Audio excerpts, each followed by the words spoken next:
What's up, fight fans? Welcome to my channel. This is Johnny. In today's video, we're going to be going over the statistics that nobody talks about when mentioning this weekend's world title fight at 140 pounds between the champion Gervonta Puello and the challenger Sandor Martin. Guys, stay tuned to the end of this video.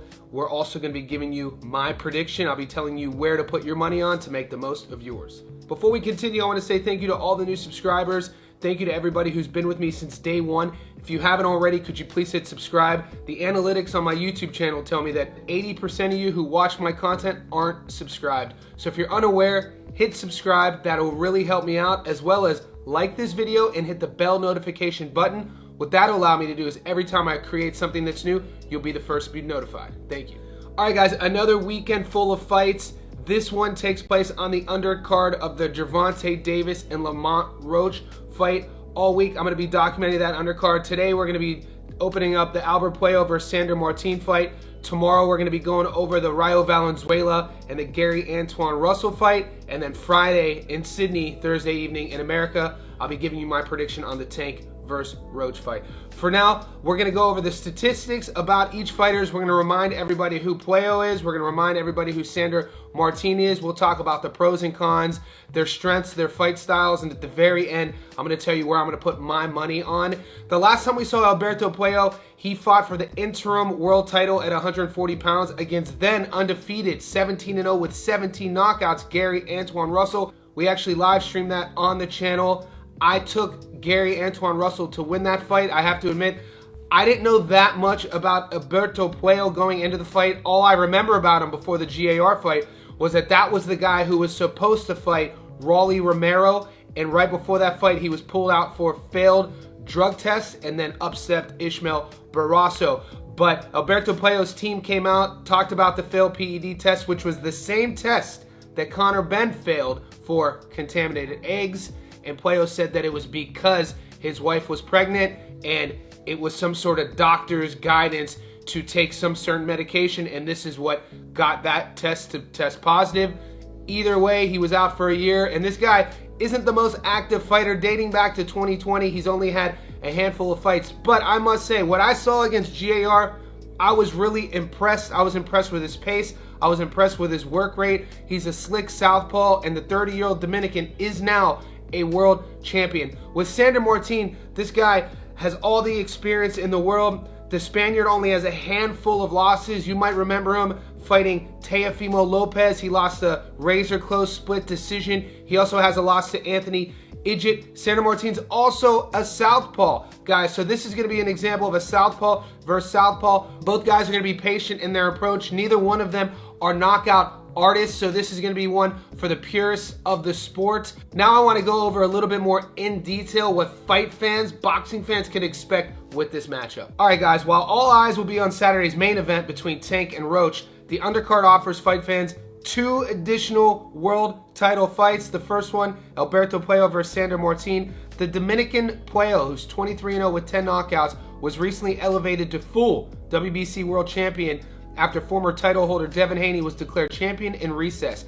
Puello won the interim strap last June against the undefeated Gary Antoine Russell and will make his first defense of the coveted green and gold strap this weekend. La Avispa won the WBA title at 140 in 2022, beating highly rated Russian Badarzan Akhmadov. However, Puello vacated the title due to a failed drug test before a scheduled fight with Rolly Romero. The Dominican was suspended and didn't box for over a year, contributing to a boxing career which has been plagued by inactivity, with Puello fighting just once a year since 2022, and then despite fighting twice in 2021, he only fought once in 2020 and 2019. This weekend's challenger from Spain, Martin, will fight for the first time since 2023, where he won 2 8-rounders on the bounce back following his closely contested points defeat to Teofimo Lopez. Martin was part of a substantial rise for Spanish boxing under Matchroom. Since the volume of shows in Spain has deteriorated, opportunities have been few and far between. The Spaniard's biggest win came back in 2021 when he outpointed Mikey Garcia and subsequently asserted himself on the world stage. The 31-year-old southpaw will challenge for glory for the first time on Saturday, looking to become Spain's first world title champion since Kiko Martinez held the IBF featherweight strap in 2022. With both fighters possessing a sub 50% knockout to win ratio, this one could go the full 12-round distance. Puello is a very effective pressure fighter and throws punches with plenty of volume, whereas Martin doesn't waste many punches. If it does go to the judges, Puello's output could be a telling factor. However, Martin has proved his ability to box on the back foot, having success throughout his 10-round affair with Lopez with sharp counterpunching and elusive movement. The winner of Saturday's WBC title clash in Brooklyn may face mandatory challenger Dalton Smith later this year, who will have a keen eye on what could be an intriguing 12-round affair. Guys, if we go to Las Vegas right now and look where the bettors, the gamblers have been putting their money, I don't want to say it's quite a 50-50 fight, but it's damn near razor's close. So I use the sports bet app down here in Sydney, Australia. I know a lot of you guys, when I do this segment of the show, ask me, what's my betting app? This one's only offered in Australia, so these odds are from Sportsbet. All right, if you take the money line, Alberto Puello is $1.84 and Sandor Martin's $2.10, which means 100 on Puello to win gets you 84 in return. 100 on Martin to win gets you 210 back. Let's look at some of these props. We'll go method of victory. It's what I usually like to gamble on. Alberto Puello to win a points or decision. His odds jump to 245. For him to win by knockout, 6-1. So $100 gets you 600. A draw, 17-1. Sandor Martin to win a points decision, 255.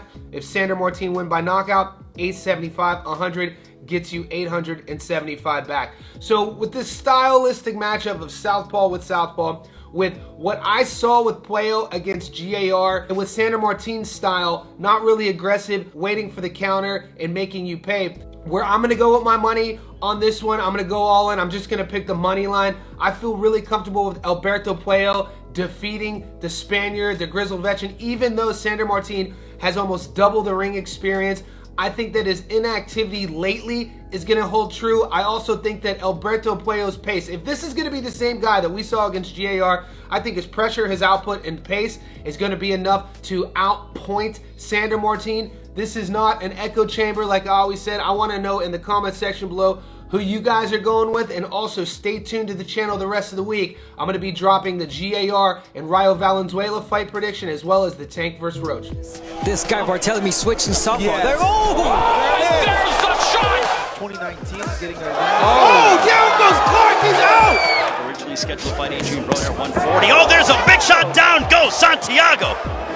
Perhaps as strenuously as he has since Tank Davis. Another. What's up, fight fans? Welcome to my channel. This is Johnny, and in today's video we're going to be going over the statistics that nobody talks about when mentioning this weekend's title fight at 140 pounds between the champion Valenzuela and the challenger Gary Antoine Russell. This is my prediction video. Guys, if you've been a fan of the channel for a while, you'll know that we've been waiting for this fight. These two guys, as soon as they sign on the dotted line, both fan bases erupted. Both guys have fan-friendly styles, and both guys are young. Valenzuela's 25 years old. Gary Antoine Russell just turned 28. Both guys are coming off of fights in which a split decision was the outcome. It's just that one was the victor and one lost. With Valenzuela, he took on in his first fight at 140 pounds Pitbull Cruz. Cruz was the champion, and Ryle went in there, fought valiantly, and the judges gave him a split decision victory. With Gary Antoine Russell, we know going into his last fight, 17-0, 17 knockouts, 100% knockout to win ratio, went up against the Dominican Alberto Puello. At the time, it was for the interim title at 140 pounds. We streamed that fight live on the channel, and I felt it was a tale of two fights. I took GAR to win that fight, but we know he lost a close split decision. The scorecards were all over the place. If we remember, Puello was deducted a point late. One judge had it 118 to 110 for GAR, and the other two judges gave the fight to Puello. Puello became the interim champion that day, and GAR suffered his first career defeat.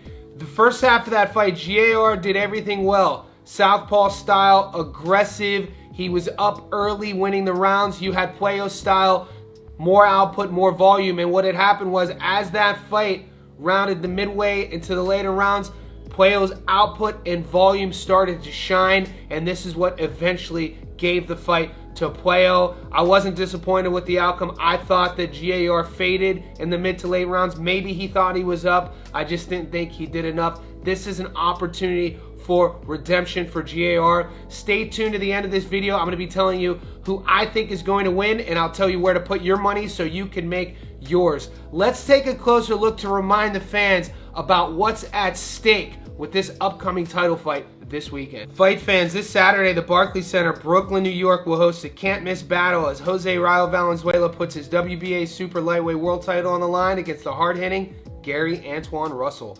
Rayo, 14-2 with 9 knockouts, the reigning WBA super lightweight champion, comes into this fight riding high after a statement-making split-decision victory over Pitbull Cruz in August. Known for his lightning-fast hands and sharp ring IQ, Valenzuela has been grinding in training camp, determined to prove he belongs at the top. On the other side stands Gary Antoine Russell, 17-1, 17 knockouts, a knockout artist whose record speaks for itself. Every one of his victories has come inside the distance. The lone blemish on his record came at the hands of Alberto Puello in 2024, and now Russell is out to show he's still a force to be reckoned with within the 140-pound division. Both fighters exude confidence, and tensions are running high as fight night approaches. In a recent interview, Valenzuela didn't hold back when talking about his opponent, and I quote, "He's strong, tough, and solid. No doubt about that. But when I look closely, I see a guy who's a little static in there. I busted my ass to get here. Well, for him, it's been more of a gift. I went through hell, took 2 brutal losses, and clawed my way back to beat Pitbull Cruz and take this title. Russell's had everything handed to him. I think that's going to show on Saturday." End quote.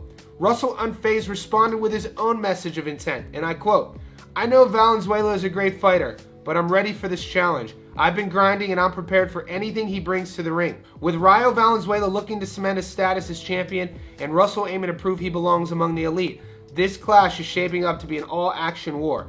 Come Saturday night, only one man will leave Brooklyn with the belt. Will it be the speed of Valenzuela or the knockout power of Russell that prevails?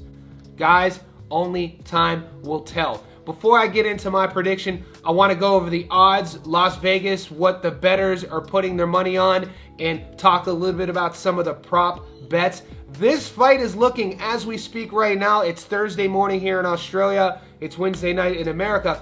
This is a 50-50 fight.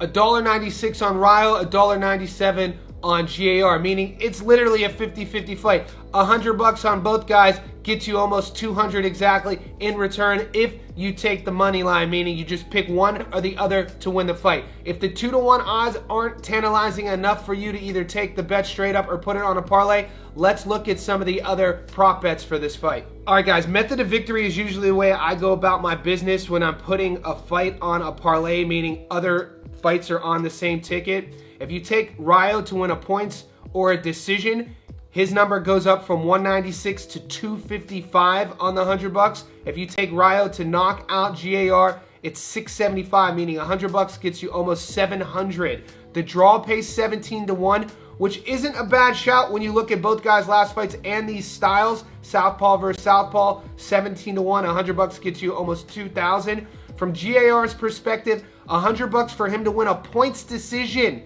gets you 6-1, meaning that the knockout only pays close to 3-1. So the odds makers are saying it's more likely for GAR to win by knockout, considering his 100% knockout to win ratio 17-1. He's never won a decision, versus him actually going the full distance and beating Rayo. When you look at these guys side by side, both in their physical primes, one could argue this is Rayo's only second fight at 140. He's only 25 years old. He's not even in his physical prime yet. With his length and his size and height, 5'10", with his long reach, both of those cancel out with GAR. It's just that GAR is 28, closer to 30. One could say he's closer to the physical prime than it is for Rayo. Both guys have power. The speed advantage is going to be on Valenzuela's side. His hand speed is going to be on his side. Obviously, he's going to have to worry about that power. Both guys are southpaws, so I think their height, their size, their style, and their reach all cancel each other out. This is going to come down to which one do you like better? Whose strength do you like better? Do you like Rayo's speed or do you like GAR's power? Now, here is my prediction, what I'm going with. This is not an echo chamber. I'm a fan of both guys, but one has to win, one has to lose. Based on their last fights, based on where they've been in their career, and based on where they're going, I'm taking on the money line, going all in, Gary Antoine Russell. I think he's going to learn from his mistakes in terms of his last fight against Puello. I think that that was a technical and a tactic issue. against Puello. I feel that he's going to figure out his cardio. He's going to figure out his pace and tempo throughout the fight. And my prediction is for him to beat Rayo. I wouldn't be shocked if he walks Rayo on to something big. We saw Rayo get knocked down multiple times, eventually get knocked out against De Los Santos. I think that Gary Antoine Russell is a bigger puncher. He's obviously a bigger fighter in a bigger weight class. So that is my prediction. In the comment section below, tell me if you agree with me or disagree with me, and then let me know why. Good luck.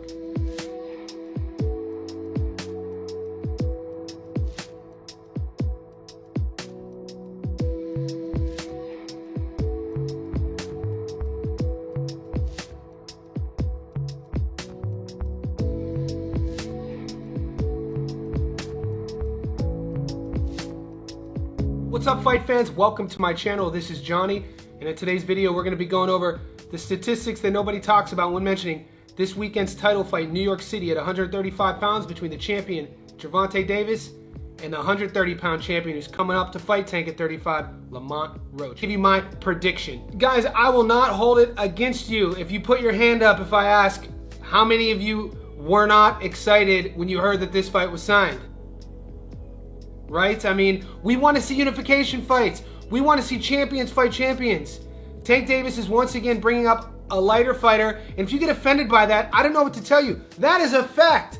These are just stats. People have gotten offended lately on social media by saying things like Tank Davis has never fought a champion at 135. Tank Davis has never beat another current champion at 135. He hasn't fought a puncher in forever. Lamont Roach has a 40% knockout to win ratio at 130. So these are things that we're looking at. Today in this video, we're going to be going over the Las Vegas odds. We're going to see what these fighters have been up to. We're also going to break down the fan poll that I did on our YouTube channel and talk a little bit about the percentages there. And we're going to showcase some of you guys who support the channel and talk about your comments. So to get started, let's take a closer look at what Lamont Roach has been up to. Guys, Roach is 25-1-1 with 10 knockouts. He has a career 40% career knockout to win ratio and is currently ranked 16th in the world at 130 pounds. The American's 29. He's a 5'7" orthodox fighter with a 68-inch reach. We last saw him fight McCrory, 16-0, knockout in the 8th. Garcia, 16-1, split decision in the 12th. Rodriguez, 20-1,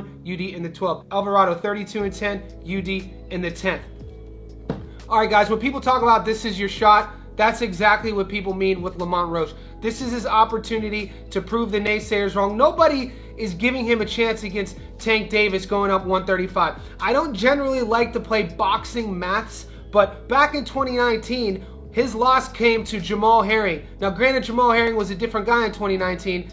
2 nights ago in Sydney, my boy Jackson John England improved his record to 18-3 with 10 knockouts with a beautiful body rip. He has a victory over Herring. He's a 130-pound fighter. So to think the perspectives are that you have a guy from America and a guy from Australia, the guy from America who has a loss to a guy from Australia who's beaten him, but the guy from America moves up and gets this opportunity to fight Tank, that's what we call, guys, a payday. And it's boxing, and there's nothing wrong with that. Stating these and just simply stating the facts doesn't declare myself as a hater or a casual. I'm just letting you guys know the facts and the stats about this matchup. Now, Lamont Roach is going to be a mover. He's going to want to move around the ring. He's obviously not going to want to stand and trade with Tank Davis, a knockout artist, a guy who's bigger than him, a guy with close to 95% career knockout to win ratio. If he feels he has any opportunity to win, he's going to have to circle away from Tank's power, and he's going to have to last a few rounds, and he's going to have to try to steal a points decision. The good news for Roach is that Tank is a traditionally slow starter. He doesn't waste a lot. He's not going to volume you to death, and he rarely ever outpunches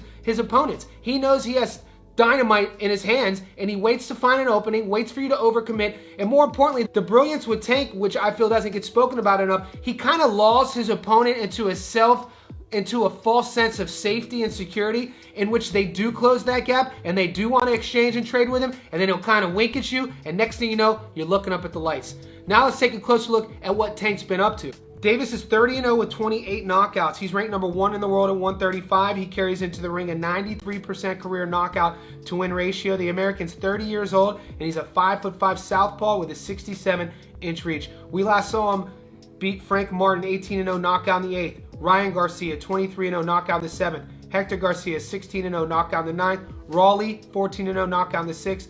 Pitbull, 22-1, UD, and the 12. It's no secret with Tank Davis, he's going to fill the stadium. He's all electricity. He's a knockout artist, and he always puts on a show. None of those are lies. All of those are facts. But because of all of these facts about Tank, his naysayers, his beef, the haters and casuals would say, you have all these things going for you. Let's see you challenge yourself. Let's see you get into the deep water. Let's see you unify against other champions. So the beef with him isn't that he doesn't have the skills. The guy is a pound for pound fighter. The beef is, and this is just the natural human nature with anybody who's successful, the higher you climb that mountain at whatever you do, people are going to be looking at you more critically. They're going to be looking at your flaws. They're going to be looking at your strengths. And when you're a boxer, undefeated knockout artist, they're going to be then looking at your opponents, your strength of schedule, who you choose to fight. So if people say that Tank Davis is a 30-year-old prospect, I kind of get what they mean. When people say that Tank is a 30-year-old knockout artist, I get what they mean. When they talk about him being on the pound for pound list, I agree. When they talk about him not being on the pound for pound list, there's definitely a narrative for that as well. So going to this fight, Las Vegas makes it no secret. A month ago when I did the analysis of this video, Roach was a 10-1 underdog. That is now increased to 12-1. So if you want to take Lamont just to win, $100 gets you $1,000, $1,200. $100 on Tank just winning gets you $2, nothing. So what I want to do now is go over some of the prop bets. If you're in Australia, the betting app that I use, these odds you're about to see are from the app called Sportsbet. Here we go. All right, guys, if you take Tank Davis for points or decision, it's close to 6-1. 100 gets you almost 600. If you take him to win by knockout, you're only getting $22 back. So he has a higher. So all the money obviously is going on Tank to win by knockout. If you pick him to just win, you get a $2 return. If you pick him to win by knockout on 100, you only get $22 in return. If you pick him to win by decision, you get 6-1 your money. So I have heard a lot of people thinking that Roach does have the skills to last all 12 rounds, so that's something for you to think about. For the draw, 26-1. Lamont to win by points or decision, 23-1. Lamont to win by knockout, 17-1. So when I put this question up on our page, on our channel, and I did the voter poll, 85% said Tank was going to win, 15% said Roach was going to win. What I want to do now is feature some of the commenters and go over what you guys said on our channel. All right, here we go. I simply asked the question, who's going to win the fight? And here's some of the comments.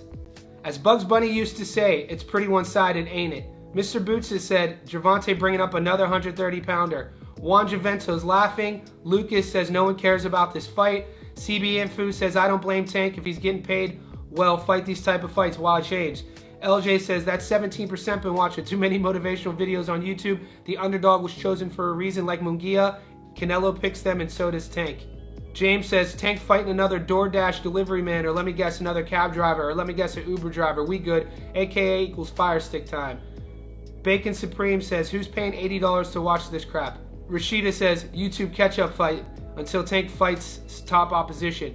Nathaniel Stubbs writes, I can't wait not to watch this fight. And we'll do one more. This is just an illusion. It's sad. People don't want to see what's happening. Tank is saying this is going to be a pure boxing fight, and he believes Roach is better than what people are giving him. It's lining up to be another knockout. So I want to ask you before I give my prediction in the comment section below, who wins this fight? How do you see it going? Also, I'm going to ask you 3 questions now. The narratives. Which one is right?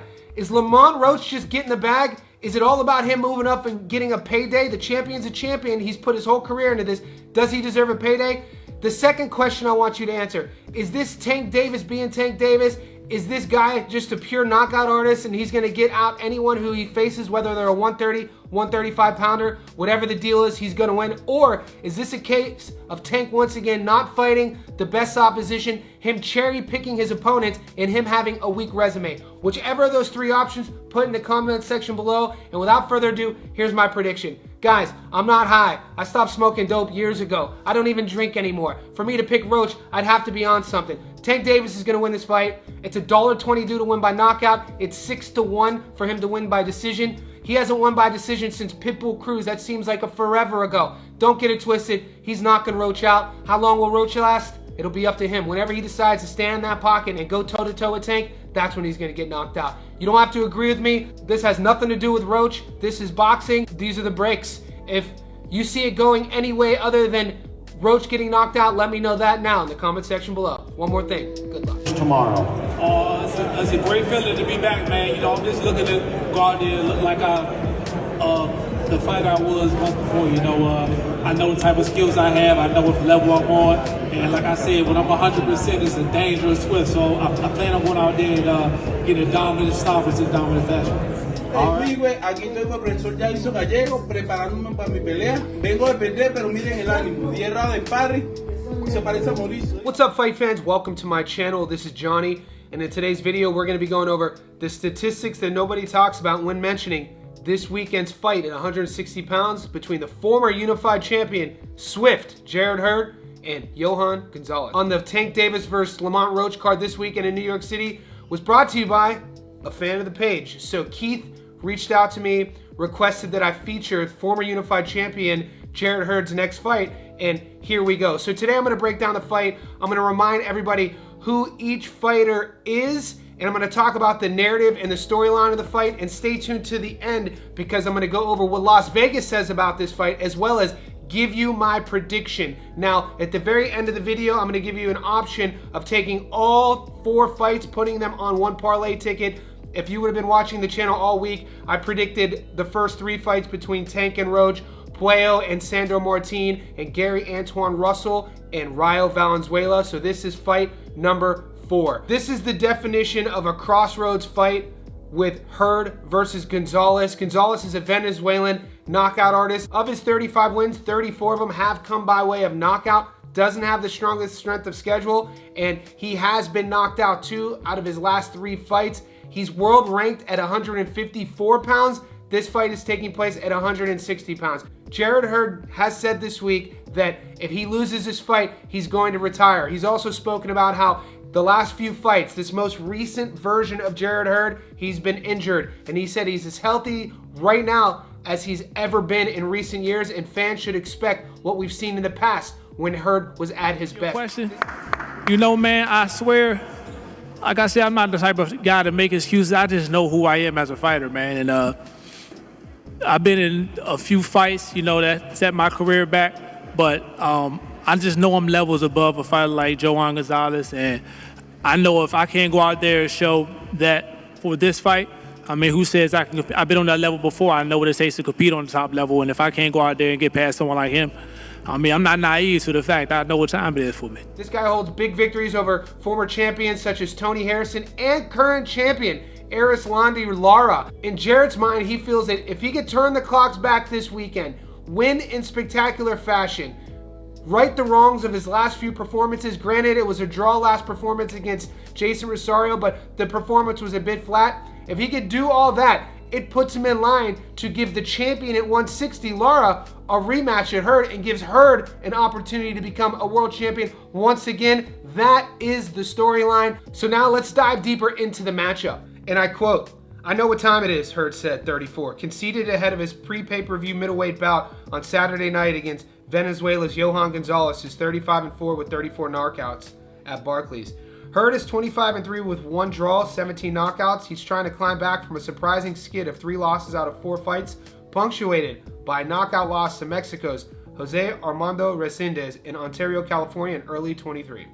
He's 1-0-1 since, including after his Pro Box TV main event draw against former unified junior middleweight champ Jason Rosario in August. And I quote, "I feel refreshed. I got myself out of a financial situation I was in. I feel like I'm a renewed Swift, coming back to show the world who I am again," Hurd said. "I feel like the Jared I was, I'm back to him."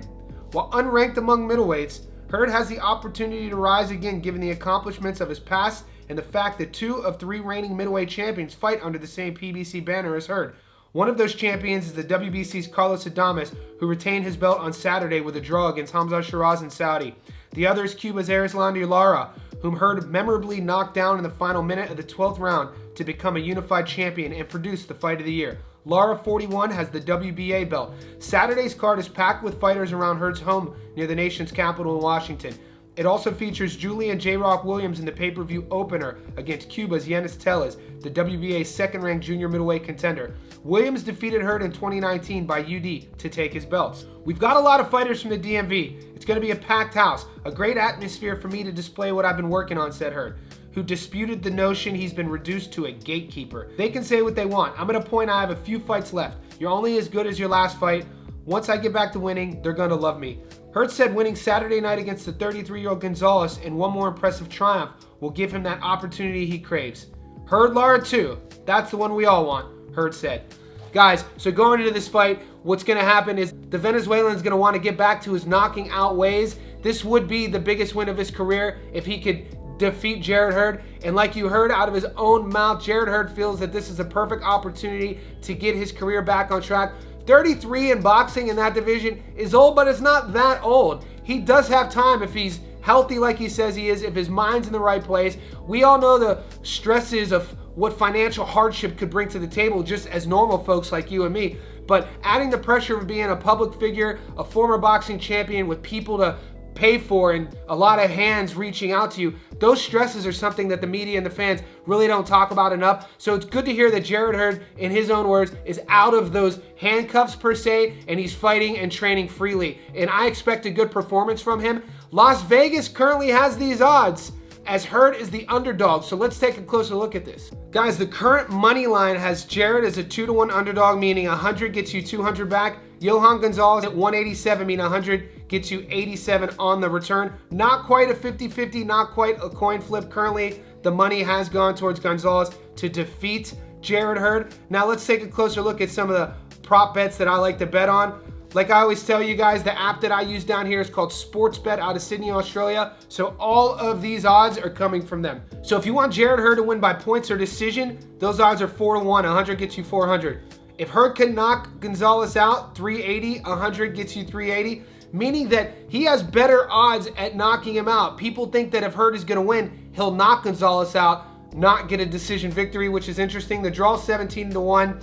The money on Gonzalez winning a points decision is 440. 100 gets you 440 back. And for him to knock out Hurd, it's 3-1, meaning 100 gets you 300. So once again, people are saying if Gonzalez is going to beat Hurd, he's going to more likely knock him out than win a points decision. Here's the part of the video where I'm going to predict and I'm going to go against my father. His wise wisdom always said, bet with your wallet, not with your heart. I feel for the narrative of their careers, where they've gone, where they've been, what have you done for me lately, as well as the opportunity to kind of create a fairy tale ending for Jarrett Hurd. I'm going to go with Hurd, money line bet to beat Gonzalez. I feel that he has all the tools and skill set to get the ending on his career that he wants. I think that his resume speaks for itself. And if he's as healthy as he says he is, I think he's just going to overwhelm Gonzalez. Gonzalez hasn't looked good in his last few fights. And like I said, his chin has begun to fade off of that aggressive style. In the comment section below, you don't have to agree with me. Which one are you taking? Are you taking the Venezuelan knockout artist? Or are you taking the former unified American champion? Leave all that in the comment section below.